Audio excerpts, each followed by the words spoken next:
investigator Ray Saya uncovers the seedy truth over legalizing marijuana in Michigan. When you choose a president in 2008, you may also be asked to vote on marijuana in Michigan. Should it be legalized? Does marijuana have medical benefits? Action News investigator Ray Saya went digging to find who's telling us the truth about pot and who's blowing smoke. Ray? Diana, 12 states have legalized marijuana for medical use. Is Michigan next? You, the Michigan voters, are closer than ever to voting on this hot-button issue, an issue where there are two sides feeding you lots of confusing misinformation.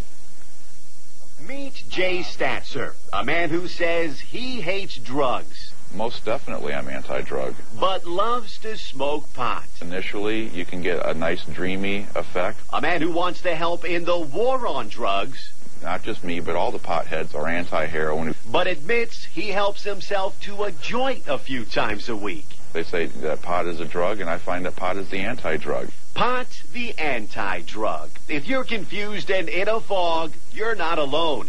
Today, more than ever, we are bombarded with a flood of information about marijuana, from those for it to those against it. Who's telling the truth? No one has died from marijuana. Do you believe Rochelle Lampkin, the MS patient who says marijuana eases her unbearable pain? This helps me.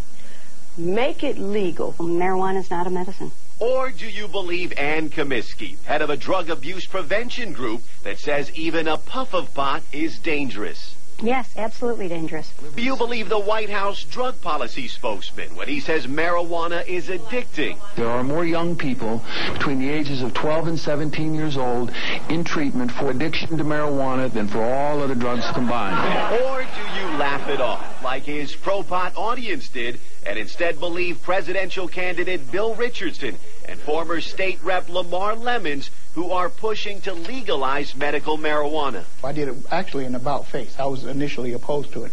The fact is, if you listen to both sides, sometimes they tell the truth, and sometimes they feed you propaganda and evidence that only supports their own argument. I've got pot pride. How about you?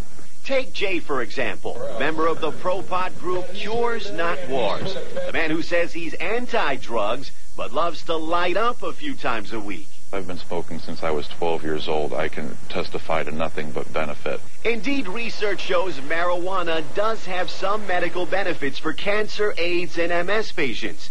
That's why 12 states and at least 5 cities in Michigan have legalized medical marijuana.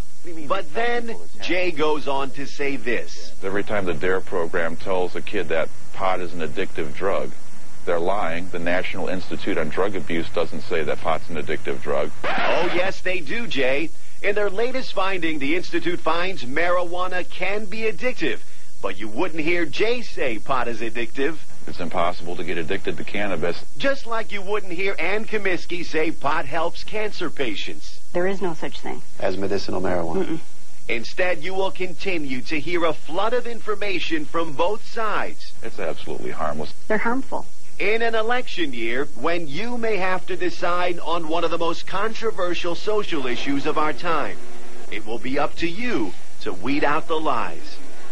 Now, there is a bill in the state legislature to legalize medical marijuana, but it's not the first time. We've seen similar bills before, but lawmakers have never touched it. They've never voted on it. That's why they say it's likely it will be an initiative on the 2008 ballot, and that means, Stephen and Diana, eventually the voters will have to decide. Now, there's a catch here because, as you pointed out, Detroit and I think 4 other cities have already legalized medical marijuana, but you can't light up legally in Michigan still. Well, you can light up, but how are you going to get it legally? Because it's still illegal to obtain it, buy it, and grow it. So it is basically a symbolic vote, a political statement, if you will. All right, we'll see what happens in November. All right.